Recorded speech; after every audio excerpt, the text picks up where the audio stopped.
Welcome to Pro Wrestling Stories Presents Interview with Savio Vega. If you missed part one of this interview, head on over to ProWrestlingStories.com and you'll find everything that you need on the page. It was the King of the Ring 95 where you were a last-minute replacement for the injured Razor. He got injured in, was it a ladder match with Jeff Jarrett on a house show? Yeah. So you went on to beat IRS, Yokozuna, the roadie, and you went on into the finals against Mabel. And unfortunately, Mabel beat you in that match, and he became King Mabel. Yeah. But I'm telling you, there's still fans out there who talk about how it should have been you winning that crown instead of Mabel. But what an honor it must have been for you able to showcase your skills in 4 matches that evening. What was that like for you? Well, when I arrived to the building here, they mentioned me, hey, you're going to work, you have to wrestle. This is Jack Lanza. Jack Lanza was my agent. Say, Savio, come on. I said, sit down. I said, yes. Say, you're going to work, you're going to wrestle 4 times today. I said, what? I said, yeah. We have this idea like this, and you're going to wrestle 4 times. I say, okay. So he said, you're going to wrestle first out of the pay-per-view against IRS. If you make it to the match, and you beat him, now you're going to be in the tournament for the King of the Ring, Then later you're going to wrestle the roadie, I believe it was. Jeff, I don't even remember. So you're going to wrestle him. Then if you beat him, you go against Yokozuna. If you beat Joko, you go against Mabel, for the King, for the finals and stuff like that. I said, okay, sounds good. And I say, here's your first finish. I say, give me it all on one. He said, no, give it to me. And he just gave me the full finish. I never bothered him no more through the night. I just did what I have to do, In the first match that I did with IRS, I took a bump aside and hurt my ribs cartilage, and I was in pain, man. I was like, I said, no. Just in the first match, I took a bump outside, and I just landed, in my ass, and hurt. And I just finished the match, out. I believe right there, starting the pay-per-view was the first. Yeah, match. That was like the pre-show or something, and then you had it got you in. Exactly. Yeah, so I'm already kind of not tired, but in pain because my right side was hurt. So I never said nothing neither, and that's I just went there, do my job, do my work, and boom. And then the next match you had Yokozuna, I think it was. Yeah, Yoko. So they sell this character like, oh my God, the Rocky Balboa, are you gonna try make it? Blah blah blah. They push that big time, So here I'm with Yoko, trying to move that big man, So the point was, to finish outside, he cannot make it, blah blah blah. So it was a smart move. So Savio Vega make it to the third.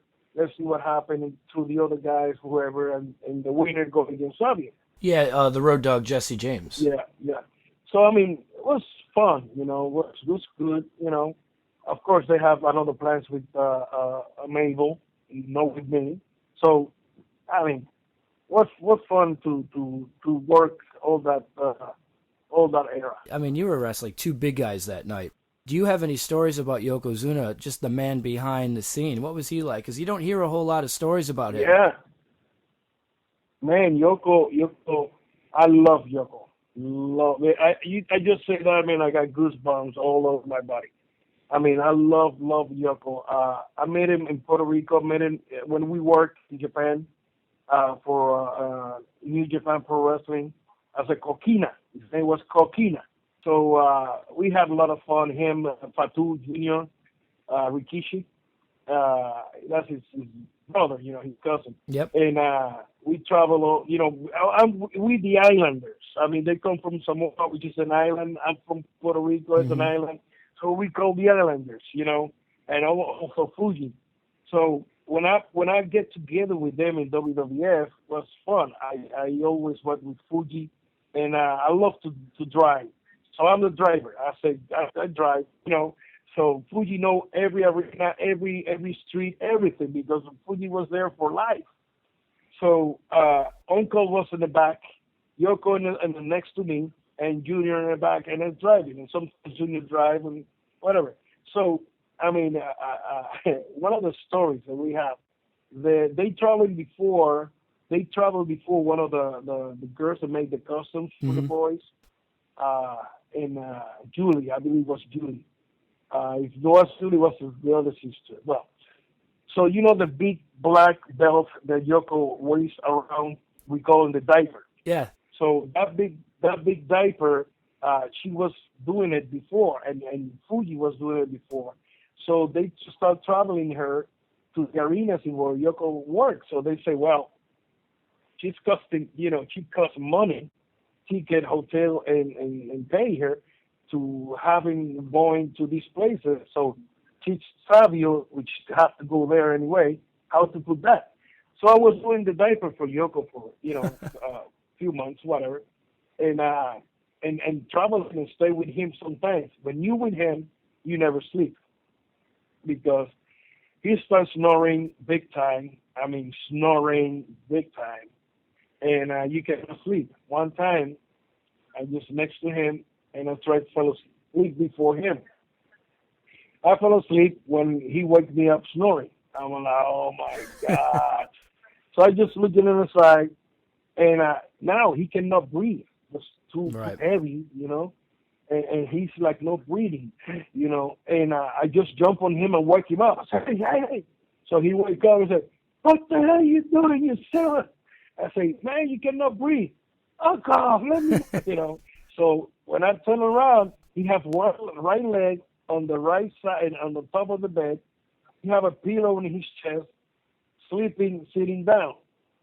So I fell asleep, wake up, thinking of him. When I look at him, he's snoring. Now he stopped breathing again. And he started like choking, like he's looking for air, like, jumping and looking for air.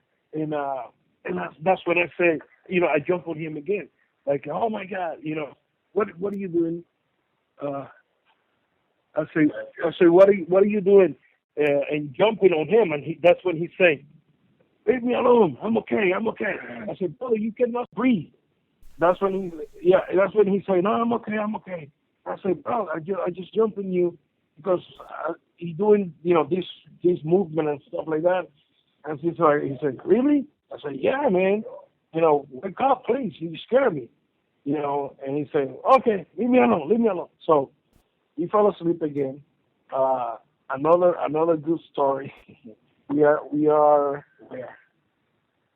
We going to some country. I don't know where. So I got this Chinese towel which scratch your body. Scratch your body nice. So here come Fatu. He was the Sultan at that time. He come to me and wake me up. And he started, poking me. Hey, I said, what? He said, where's your towel for shower? I said, my bag. I said, can you get it? I said, for what? He said, Yoko need to go to the bathroom. Oh, no. I say, what? He say, I need your help. I say, oh my God. I said, don't tell me that. He said, yeah. So here come all the way to the back to the plane. And I said, what are you doing? I said, I need to go to the bathroom. I said, oh my God. How are you going to feed that big man there, So we covered the whole area. We just closed the whole area. And he did what he had to do. So, it was like almost an hour or something where he cleaned himself, cleaned everything. He had to take a shower there. So, and that's what we working on it. We finished cleaning everything and blah, blah, blah. And he's like, those poor passengers. He's like, oh my God. And he say, no, you know what? Wasn't that big mess smell neither, We try to, cover everything right away and, they're helping. So here he comes, finish everything. He said, man, thank you. And here's your towel. I say, fuck off. Say, you keep it for you. It's a gift. Yeah. It's a gift, yeah. So, I mean, going with Yoko around, man, it was funny all the time. Funny. We always with music, have a good time. When I went to travel to LA, they picked me at at the airport. I said, you come home. I say, no, man, I'm just okay. No, you coming home. My mom's gonna cook, and you coming home. I say, okay. So I went there to their house, man. Have a great time with the family. Met his mom, his father, the sisters, the kids, and I went there like 2, 3 times, Every time we went to LA area, come home, and they take That's me great. with him, And oh my God, and let's go eat and whatever, That's why when one time Yoko was, with no money or whatever, he called me. I was okay, and he said, Savio, I need some money, man. I got, I said, here, send some money to him, and that's another story. I called him one time. I said, Yoko, I need the money back. I'm broke. He said, what money? I said, the one thing over. You give it to me. I said, you son of a bitch. But Yoko, I love Yoko, man. I mean, he's a guy that you miss big time. Leilani, his kid, I love that family. Those Samoans, man, they always treat me with respect. Since Afa and Sika, that's the first ones Right. that I met in Puerto Rico. Afa and Sika, a gentleman, with me, always what's good for them too. I never have nothing negative with those people. I mean, they like brothers, and being around them is good. I love to be around those guys because I mean they're they are in another level. They're wrestling royalty. I mean, that family has contributed so much to oh, the industry. Oh man, good. Yeah. I saw all the kids, and now they are working Now, around. now they're in So wrestling. I mean, you've got the Usos, you've got Roman Reigns. I saw juniors, the twins, when they're kids, babies. Then boom, here they are. Even Rock. I remember I was one of the first matches with Rock in the Caribbean and somewhere in nearby Miami area, and he was a tight team with his dad. Nobody in the building, and I believe it was the first match. If you have the chance to talk to him one of these days, ask him. When I talk to The Rock, I'll ask him. Yeah, but I mean, they're so hard not to get. They're like, oh my God. It's like, hey, you still human being. Talk to people. Talk to the people that make you. You're credited for giving The Rock as well as Stone Cold their first single losses in the WWF. You shattered both their undefeated records. In fact, you were also the first unlucky recipient of the Stone Cold Stunner. What was it like? What was it like wrestling with these guys? I mean, you knew The Rock before he came. Man, I mean, knowing the Rock before he was even Rocky, whatever, even Triple H, Goldust. I remember they had Gold Dustin dressing as a Goldust for a couple of weeks, couple of Monday Night Raws, just sitting down there doing nothing. They don't know what to do. Here come Pat Patterson one time and say, hey, Dustin told me that you have an idea for his character. I said, yeah, I got it. He say, okay, can you show me some? I say, yeah. Can you give me the chance? I say, you guys work. Show me what you got. I said, you got it. And I sit down with Dustin. I said, this is what we're going to do. And I prepare a routine. I said, let's do this, and this. Brother, they put us in so many matches, and I don't know why never give us a pay-per-view. I remember we worked everywhere, my friend, in different places. I remember in Connecticut somewhere was a Sunday show. Here comes Vince. Everybody's, Vince is coming. Oh my God! Blah, blah, blah. So when Vince arrived, he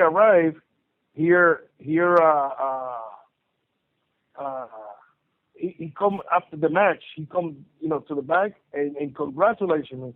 Say, man, what a match! Whatever I say. Come on, put us in the pay-per-view. And he never put us in the. That's a shame. But we have a hell of a work. Dustin and me, man. You guys went for the IC title for it was on Yeah. Raw in '96. What's a Raw? Yeah, Yeah, you guys should yeah, have been on yeah. a pay-per-view. And, You guys had a good feud. oh, whoa, we did the gimmick where he did he kissed me and stuff like Yeah. that. And oh yeah, that was my routine, you know. Then after that, take a bump from the second rope. Here he come with a big punch. I put my leg up, you know. I mean, it was good to That be was good honest. stuff. I I mean, mean, I worked with he him. was gaining so Yeah. much heat at that time. Uh-huh. Yeah. I remember when Austin we were on a Raw and Austin just said, "Hey, I got this move like this.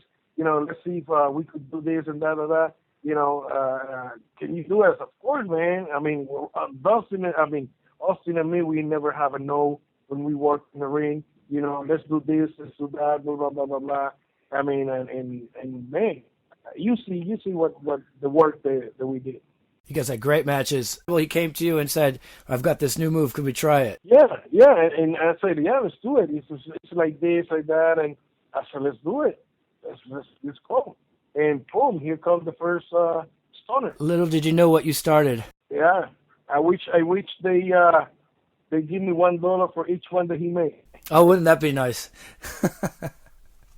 You wouldn't be Yeah. talking to me right now. You'd be somewhere on the beach, retired. Maybe I don't know. To be honest, brother. I've been the same guy since I left WWF.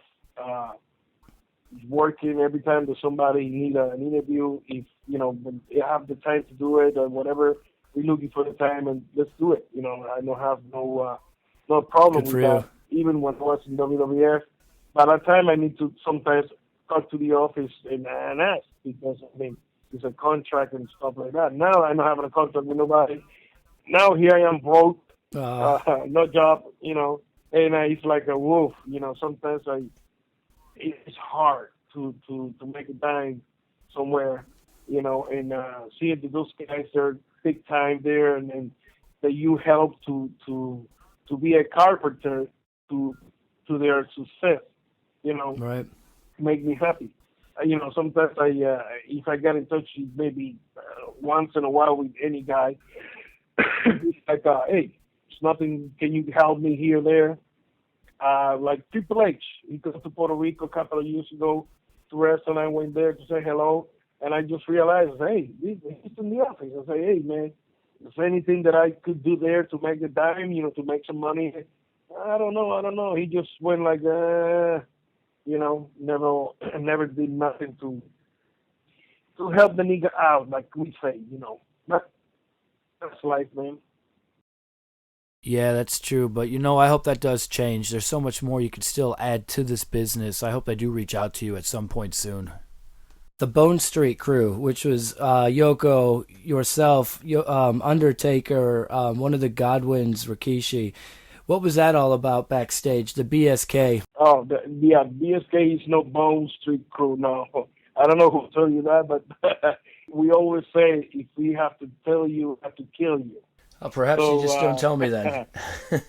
Yeah. So the B.S.K. man, that's like you say, Taker, Yoko, Papa Shango, Fatu, the Garwins, and me, Fuji, and Paul Bear. You know, that was the crew of the B.S.K. And like I said before, you got the Islanders all the time together. You know, you got that crew everywhere. I mean, it's a crew, man. Friends. We looking for each other, take care of each other. We never have a no for nobody. Always laughing, always something funny. What you need. I could get you this. I could get you that. I mean, what's a family, to be honest? Maybe more than family because we know the only thing that we have relative is wrestling. That's our love. That's our business. That's our work. But you got all these guys together, and everywhere we go when we are in the same card. You know, even car A or car B. You know, we always looking for each other. okay, who you traveling with? Would you go with this and blah blah blah? And Fuji got the cars, he got the hotels, or I got the hotels. My taker, the office take care of taker or whatever. I mean, we always together. Even one time we have an accident on the road, something no major, something simple, and Charles Wright have to run because he have to pick somebody in the hotel, and he was driving. Get out of here! We took him out. Get out of here! And he was never there. Looked like a mafia movie. So I mean, we took care of everything. I mean, we always together. To be honest, I don't know if you hear about the interview of Bret Hart the other day. Was it the one that he just had out on Periscope the other day when he was going off on Hulk Hogan and a few other things? Because that one I retweeted the other day. I was in Canada. He was for the stroke charity or something like that. Right, I don't right. know what's the charity. Mm-hmm. Something like that. And he went off on a couple of things, and like he said, the Kliq, and he was right. I mean, Shawn Michaels right now probably don't feel. I don't know what is going through his head. But like you say, maybe Shawn Michaels don't feel happy of the Kliq gimmick, and you got all those guys planning stuff, negative and positive for them in one point, where they got the owner, like we say, somebody's sucking somebody. So, they went after what's it called? Scott Hall bring me to WWF. He wanted looking for the opportunity where he got me fired. They don't fire me because he said to fire me, and I mean, shit happened, and they tried to manage a few things here there. I remember I was talking to Miguel Perez, my partner.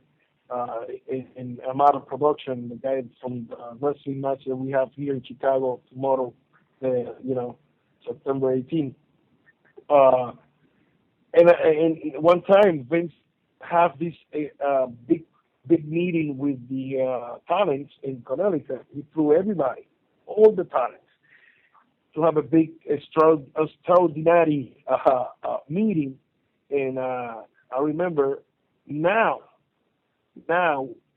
they have it. 20 some years ago, we give the idea of have trainers, the doctors with us on the road all the time, people to take care of the boys in the dressing room or stuff like that. We give that idea 20 years ago. Now, 20 some years later, they have it. Before we don't have no trainer in the dressing room, somebody to take the guys, or somebody to take care of the guys. Now these kids now have all that stuff, which is good. I mean, great, they went public, they got more money, blah, blah, blah, blah, blah. But in that meeting, they planning how to take me out. And it was Razor, Diesel, Shawn, Triple H, and Kliq. They're talking about me, but they don't know behind the wall in the dressing room there was Yokozuna. Yoko get up, went straight to that table and say, "You motherfuckers, good son of a bitches.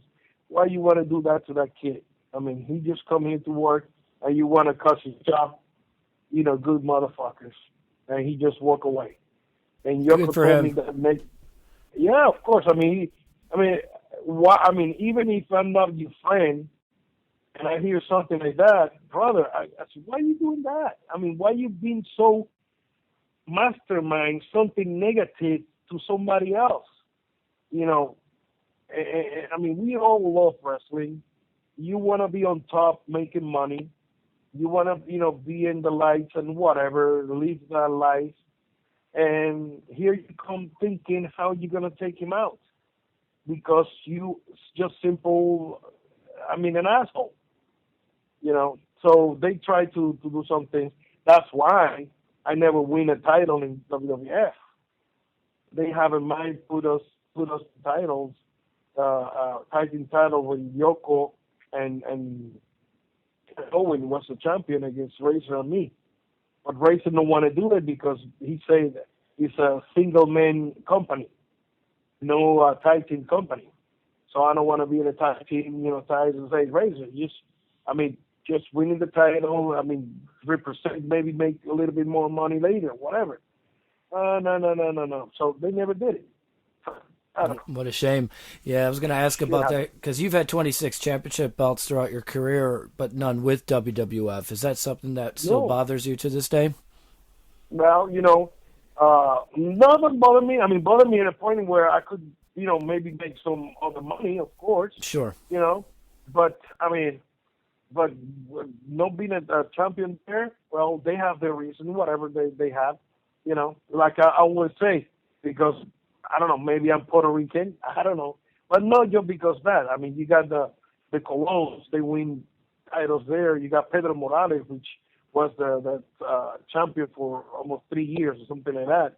And back big time on the days, because Puerto Ricans were big time in Madison Square Garden, and Pedro Morales was the big man in that time, But, why they don't want to put a title on Savio? I don't know exactly. But right now, anybody could be a champion. They have so many titles, so many guys. So, I don't know. It's not, I'm okay, to be honest. That's good. Was there a falling out between you and Razor? Like, were you guys friends behind the scenes? Yeah, yes, honest. Yes, last time that I remember, this is maybe 4 years ago. He was in the hospital back in Orlando, and I was in TNA. And when I flew there, I told him to flew me the day before. I went straight to the hospital to visit him. I saw him with all kind of stuff and his body, whatever. And we are in the hospital and we cried together, and we prayed there, so he get well, and he went out and get well and went down and, went up and down, up and down. So, it's his cold, But, okay. I guess. I don't know. From my point, yeah, I'm okay. I think at that time, just from what you hear, what you read, is this anything that didn't benefit them, they were against. Oh, yeah.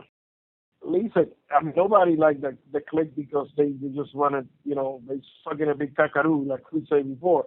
But the point here is, you could see, you remember when they did on Madison Square Garden when Razor and Diesel left, the Triple H went to the ring. Yeah, the curtain call. Yeah, they come and hug and kiss and bullshit like that in front of the fans when they, the bullshit believe in wrestling gaga, and you got the heels and babyface kissing each other. What the heck was that? Why in that point Vince would say to Triple H, hey, get the hell out of here. So it's like you got the ruler measuring one thing and don't measuring another. Double standards. In 97, you turned heel by joining Farouk and Crush in the first incarnation of the Nation of Domination. What were your thoughts about going heel when you were such a favorite amongst fans? Yeah, I love being heel. I was like TNT being a heel before, When they switched me in Madison Square Garden against Ahmed Johnson. The fans were kind of mad. And a story here that fans don't know. Vince was there, and I remember Vince says, he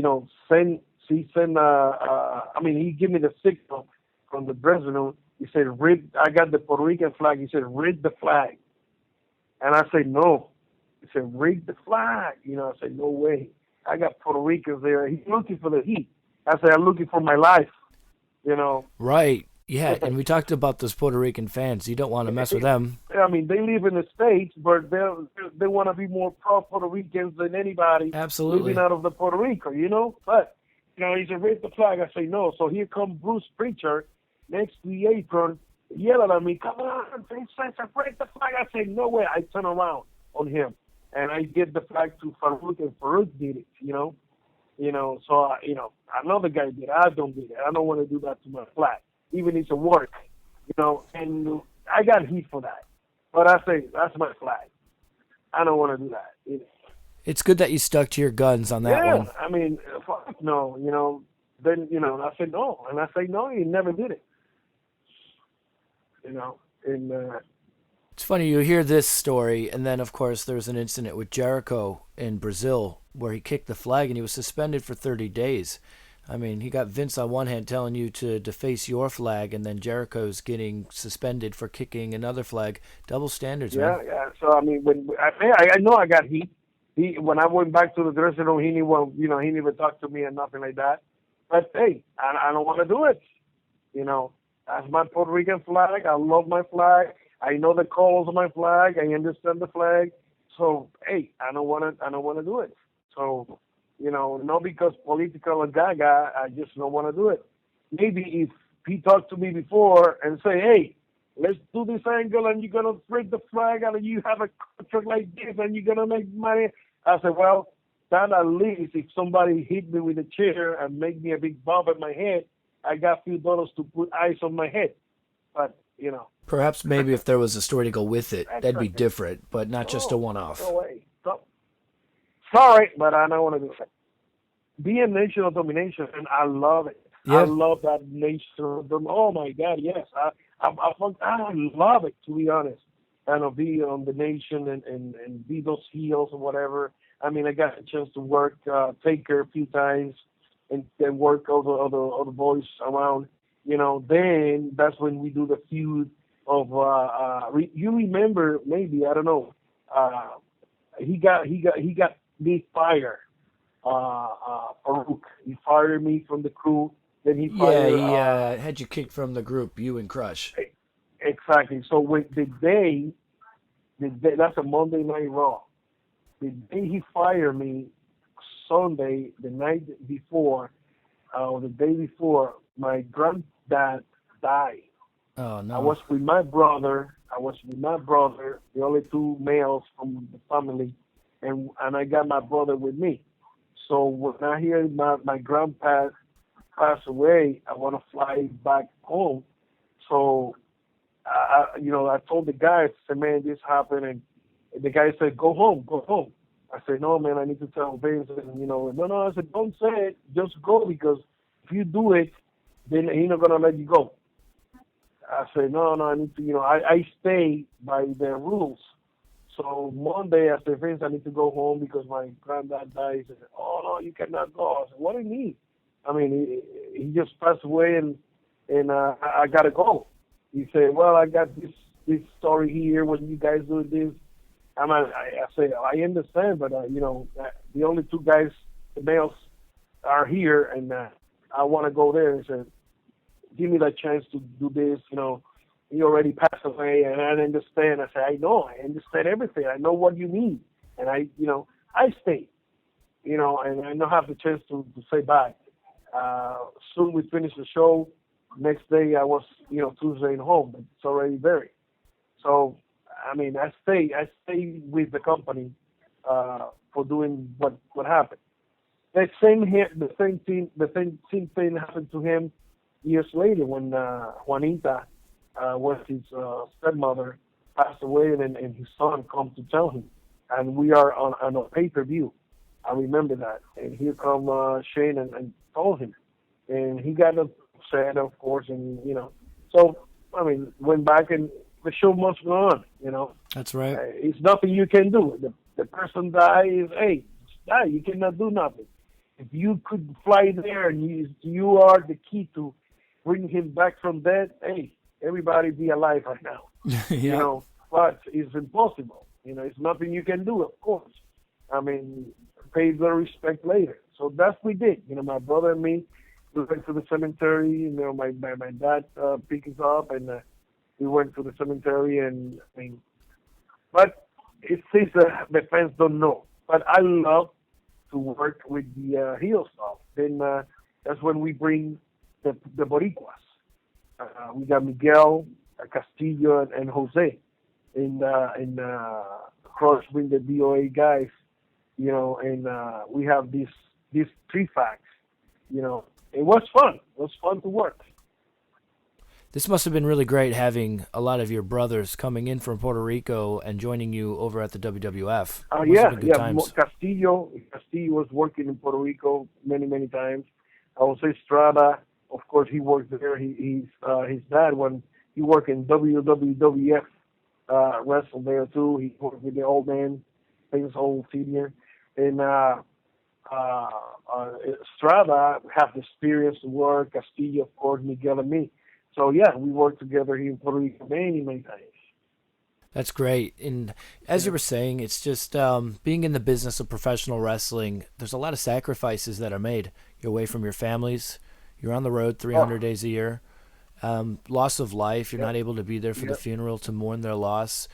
I mean, you guys, you went out there, and you still do, and you sacrifice for us, and it's so appreciated by the fans. What you guys are doing day in and day out, and the sacrifices being made, are things that many people wouldn't be able to do.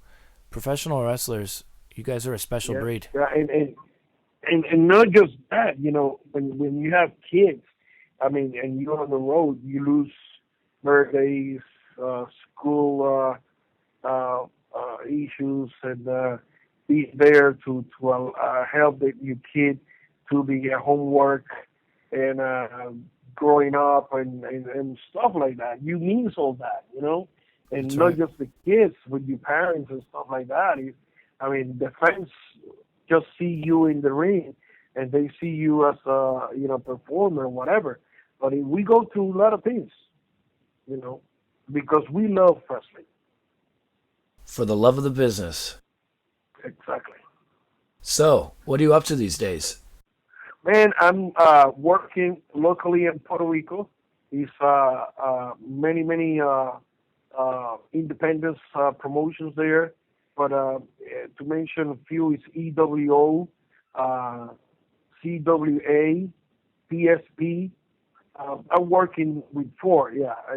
BSP is another, yeah. BSP, I forget the other one. Well, it's four companies that I work for them in back home, and I love it, man. These kids are amazing. They have a lot of skills. They have they listen to you. Things that I say to them to help them, to help the company to grow up too, you know. And I'm working with Amado Production. Amado Production is based in New Jersey, and it's made by a Puerto Rican. I have this dream, of course, to get this company working big time. Now we have the second war, we call them, here in Chicago, which is going to be now September 18, 2015, in Eagles Club, Illinois, which is Berwyn, Illinois, tomorrow. I mean, it's amazing. We got a Blue Demon, Miguel Perez, 450, Hamed El Chicano from Puerto Rico, Fashion. We got a few Puerto Ricans here on Chicago right now, and we going to New York City on October 18th in La Discoteca La Boom. That's a Sunday also, and another big show over there. It's going to be El Tejano, Ricky Banderas, Miguel Chicano, Dennis Rivera, which is my brother. I mean, we have many other guys. It's a company. We go step by step, strong. I mean, the next is coming back to Chicago again. We're looking for going to Miami, Puerto Rico. I mean, everywhere we could go, we going with this crew. I'm making right now, and this is a debut, let's say, for you and for the world. We're doing more or less Boricuas Nation of Domination. You know, Brilliant. Which is going to be, we call it the company of Savio Vega. And what we're doing is we have these Boricuas, the new generation Boricuas, taking over somewhere. Now we go to La Guerra Dos against Mexico, which we got Blue Demon is in charge over there. You got Medico Asesino. You got Yakuza guy from here. From Mexico, he lives here in Chicago. I mean, it's going to be interesting card tomorrow night, and we're looking for go all over the world if it's possible, man. To be honest. Come out to London. I'll be there. Yeah.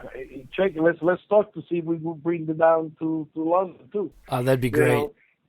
Hey, and I mean, guys that want to get in touch with me, and Twitter is at Savio Vega, On Facebook, I got 3 pages. You could go there and put Savio Vega, and it's gonna be like 8 to 10 pages. But that's more or less fans.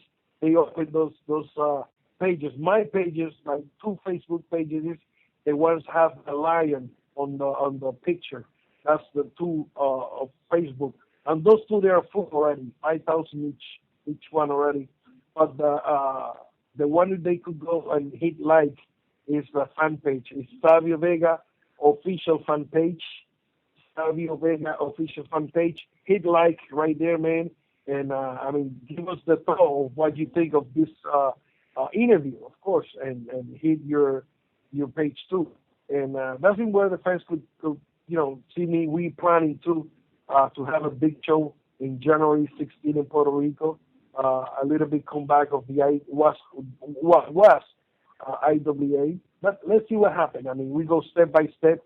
I'm still working on playing Lotto to see if I hit the big millions.